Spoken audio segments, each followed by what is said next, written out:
প্রথমেই আসি যে ফিশার কি। ফিশার হচ্ছে যে পায়ুপথের একটি রোগ। পায়ুপথের বা অ্যানাল ক্যানেল বা পায়ুপথের যে রাস্তা আছে এই জায়গাতে যদি কখনো ফেটে যায় এবং ফেটে গিয়ে জ্বালা যন্ত্রণা হয়, ব্যথা হয়, এই অবস্থাটাকেই ফিশার বলা হয়।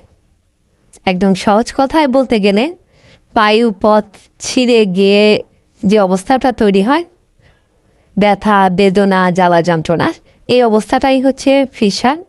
এর কারণ যদি ধরে, প্রধান কারণটাই হচ্ছে কোষ্ঠকাঠিন্য, এরপরে জোরে কোদ দিয়ে টয়লেট করা, এরপরে ডায়রিয়া, অতিরিক্ত ডায়রিয়া কারণে হতে পারে। তবে কোষ্ঠকাঠিন্যতার কারণে বিশেষ করে যারা কয়েকদিন পরে অর্থাৎ নিয়মিত মল ত্যাগ করেন না, 2-4 দিন পরে বা মল শুকিয়ে শক্ত হয়ে যায়, অনেক কষ্ট করে কোদ দিয়ে টয়লেট করে থাকেন, দেখা যায় টয়লেট করতে গিয়ে টয়লেটের রাস্তাটা ছিঁড়ে গেল, এই ছিঁড়ে যাওয়াটাই হচ্ছে ফিশার।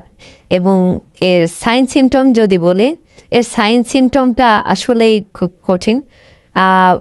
পাইলসের কথা আমরা যে কোনো কিছু হলে, পায়ুপথের রোগ হলে আমরা বলি পাইলস। আসলে পায়ুপথের সকল রোগী পাইলস না।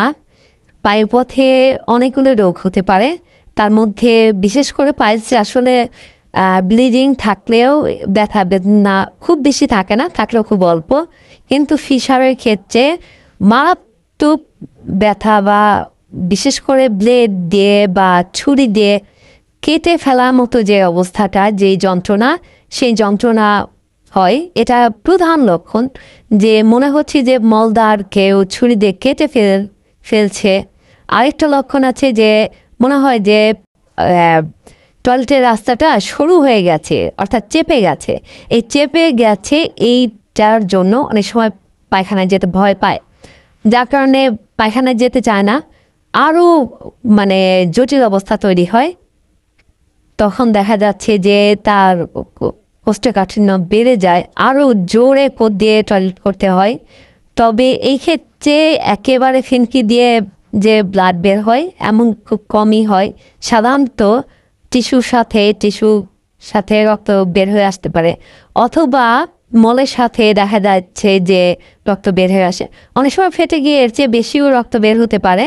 তবে দেখা যাচ্ছে যে পাইলসের ক্ষেত্রেই দেখা যায় একেবারে ফিনকি দিয়ে বা টয়লেট শেষ করলেও একেবারে অনেকগুলো রক্ত বিনা ব্যথায়, বিনা যন্ত্রণায় হয়ে থাকে। এটা সাধারণত পাইলসের ক্ষেত্রে। কিন্তু ফিশারের ক্ষেত্রে দেখা যাচ্ছে যে ব্যথা বেদনাটা অনেক বেশি ব্লিডিংয়ের চাইতে। আর